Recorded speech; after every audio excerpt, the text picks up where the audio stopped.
Just gonna stand there and watch me burn. Well, that's alright because I like the way it hurts.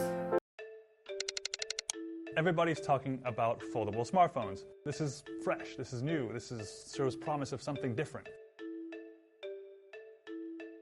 Well, if you haven't noticed, the trend on smartphones is to have bigger and bigger displays. That's just the way it's going. And a foldable smartphone will allow you to get that bigger display, but in a smaller form factor. This is pretty cool in my opinion. I think I'm quite into it actually. You know, it's something that we're not used to per se, but we have been hearing about over the years, and now it's finally come to light. We have different designs from Samsung, which sort of opens up like a book. The Huawei Mate X, that opens up like a reversible book where the screen is on the outside of the phone. Then we have an idea from Motorola where they're going to have a clamshell kind of design that apparently is meant to look a little bit like the Razr phone from the days of yore. We're actually hearing rumors about two new foldable Samsung smartphones. One is meant to be sort of a flip phone style, and the other is meant to be sort of a reverse book style. Of course, there are rumors that Apple is going to be joining in to the foldable fun. No one really knows exactly or 100% if Apple's going to be making a foldable smartphone. Apple is not the kind of company that makes the first of anything. It kind of just sort of checks out what's going on the horizon, sees the playing field, and then if it works for another company, they'll make it themselves and probably a lot better. Literally everything that is first gen sucks at first. It is terrible. Remember the first iPhone? It's awful. It was actually it was great, but it was awful.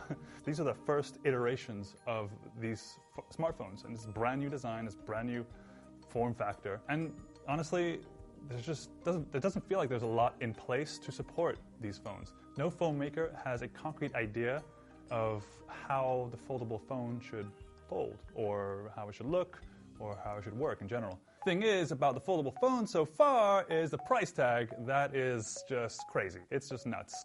I think one of the biggest things for these phone makers to sort of develop and improve is going to be the actual foldable display itself. By now, that can't be glass, right? It has to be some kind of plastic, which may not look as good as sort of the glass smartphones that we're used to. There's no doubt that over the next months, perhaps even years, that the phone makers will be developing technologies and materials and everything else they need to make foldable smartphones actually usable, or actually, in the first place, buyable by a lot of people. Once they get maybe to the $1,000 mark, maybe people will start buying them. Basically, these phone companies kind of try something out and see if it sticks. And if it sticks, and you guys tell them, hey, I like these things, they're going to keep making them. It's a novelty right now.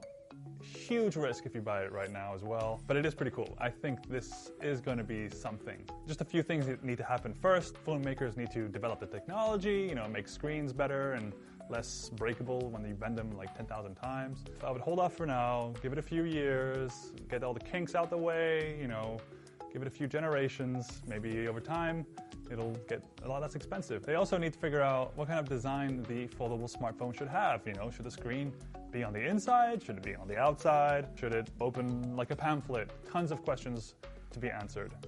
And that only comes with a few years out in the real world.